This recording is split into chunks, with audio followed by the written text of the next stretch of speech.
Sunday, March the 19th, made it 2 years since Tanzania's President Samia Suluhu Hassan came into office. And when she took over after the death of her predecessor, John Pombe Magufuli, the country was on a different trajectory.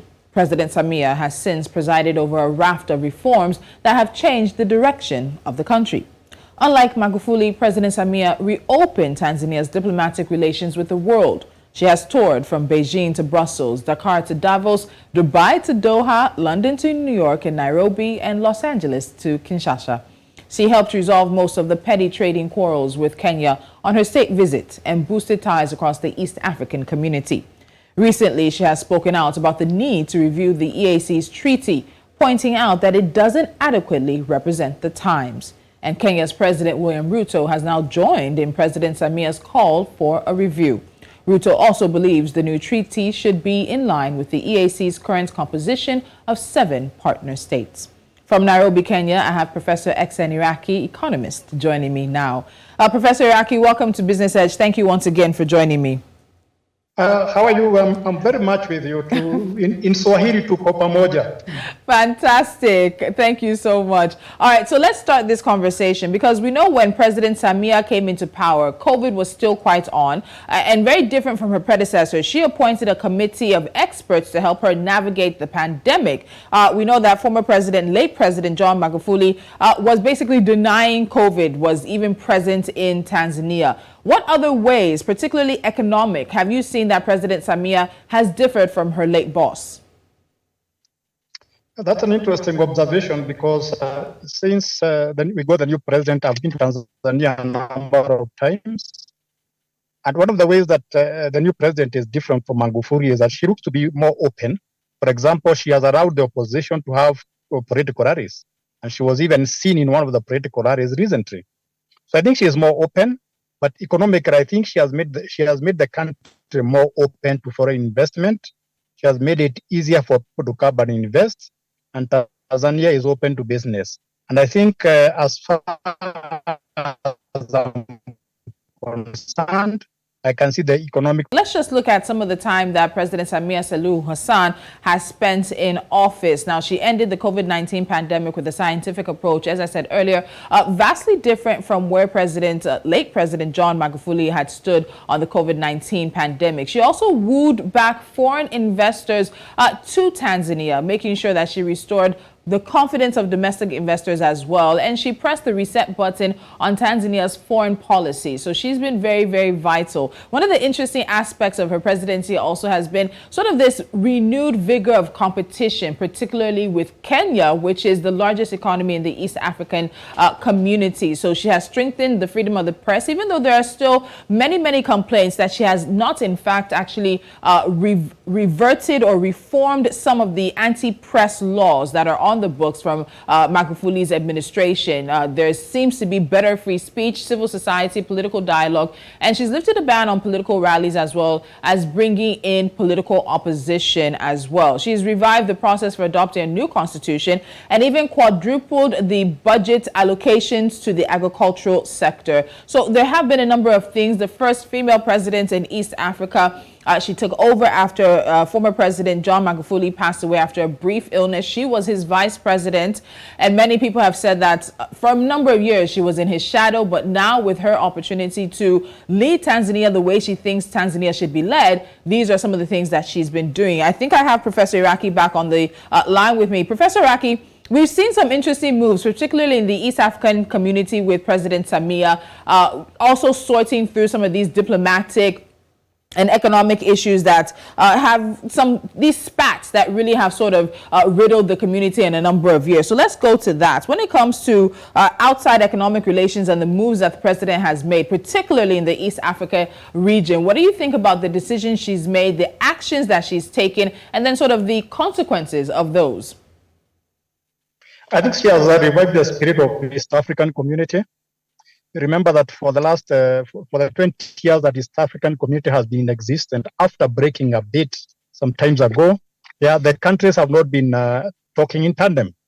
But now she has revived the spirit of East African community. We are seeing now that not Somalia, but Southern Sudan has joined. We have seen Congo has joined. So she has revived the spirit of East African community. And the whole region is supposed to benefit from that interaction, more trade, more cultural exchanges, and seeing East Africa as a region where people can come invest, and a region that has a lot of a very good economic future. So I think that is the way I see her as contributing to the new spirit of East African community.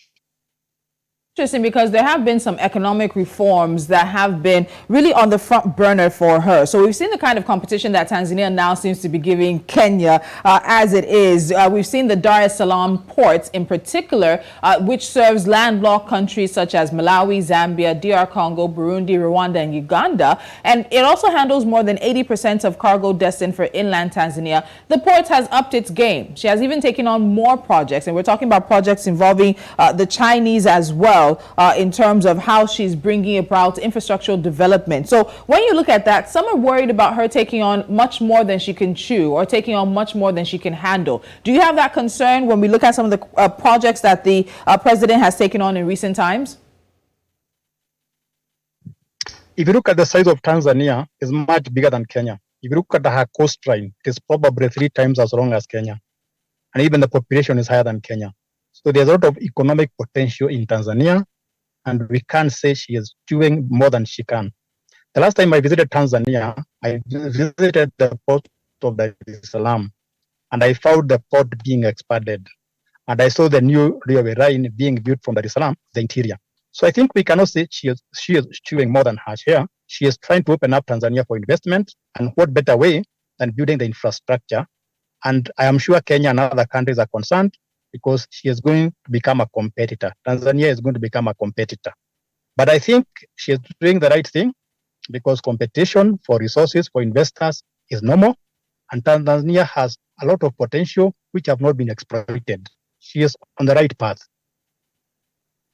About something else that happened, because of course there's the conversation around that the East African pipeline, which had been stalled, and after a while the president brought it back, and we heard of course from donors and international partners who were telling Tanzania not to restart the pipeline because of course there's this global move away from fossil fuels, this global move away from crude oil. But she addressed that, and she said the partners are saying we shouldn't start this, but this is how I know to sort of bring development and of course progress to my people. How far do you think she can go with that pipeline? This is a pipeline that's been in the work for probably a few decades now, but she's really restarted it in terms of seeing progress and movements with the East Africa pipeline. I agree with you that the world is moving away from fossil fuels into renewables like wind, electric cars, and so on. But that will not take place in the next 2 or 3 years. It will probably take about maybe 3, 4, 5 decades before we wean ourselves of fossil fuels. So for countries like Kenya, like Uganda or Tanzania, I think fossil fuels will play a very important role in catalyzing economic growth. So I don't see her stopping with the pipeline. Probably the other countries are complaining because she probably has upset them, because originally that pipeline was supposed to pass through Kenya, but now it's supposed to pass through Tanzania. So I think it's the right thing to do, because we are not going to stop using fossil fuels in this region in the foreseeable future. Maybe we can start moving away from that gradually. But for now, it's probably a viable project. Oil is underground. We need to exploit it so that we can reduce the price of oil. And that has an effect on countries' inflation, which is very much dependent on fuel. Down to the East Africa Community Treaty, and that's something she's made some recent comments about. This is a 116-page document that is as old as November 30th, 1999, and it named Tanzania, Uganda, and Kenya as partner states, noting, however, that any other country can, of course, be granted membership. And now the community is up to 7 countries and may even admit more. But in terms of reviewing, amending some of the articles and the things establishing, even the ways in which the treaty has been put together, why has it taken so long? So now we have President Samia, we now also have President Ruto putting forth that there should be a push to adequately review and amend the treaty. That's an interesting question, because when the East African community was formed, it had 3 countries, very closely connected countries, with one language, Swahili, with one former colonial master, UK. But now when you bring Southern Sudan, when you bring DRC, they have different languages, they have different cultures, they have different political systems, they have different economic systems. So I think there's a very good reason to review the treaty so that it can take advantage of the current realities in terms of language, in terms of different cultures, in terms of political orientations, and in terms of countries' different dreams. So I support the presidents in their quest to redo the treaty to take care of the current realities. Because is language the only issue that the EAC treaty currently has right now? Because I know, of course, the treaty made English as its primary language and also, of course, mentioned Swahili. But is language the biggest issue that the treaty has now? What are the current realities that the community and the region are going through that the treaty seems to not be addressing? I think language is just one of the main issues. One of the issues is that the countries have different socio-political and economic ideologies. Kenya has been very capitalist. Tanzania has been a bit socialist. And if you look at Tanzania, they probably look to the south as Kenya looks to the north. So because of different historical circumstances, because of different socio-political ideologies, these countries don't pull in the same direction. If you bring out Sudan, it has a different policy, it has a different orientation. If you bring in Congo, it's even a different culture, different language, different political situation. And now they are talking of bringing Somalia, of economic systems. That is why it is very hard to bring East African community together. So it's not just about the language, but different colonial systems, different orientations, and very many other differences. So one of the things that the East African community leaders must do is to make sure that those differences do not divide us, but they bring us together. We see the areas of commonalities, and we see how we can pull together as one region. So interesting enough, you talk about these differences and also the growth of the community over the years. Now we're at 7. There are still some plans to increase that as well. But an interesting question now being asked is whether or not the EAC is growing too fast and if it can accommodate the needs of its new members along with these new realities that the community must also grapple with. What do you think about that?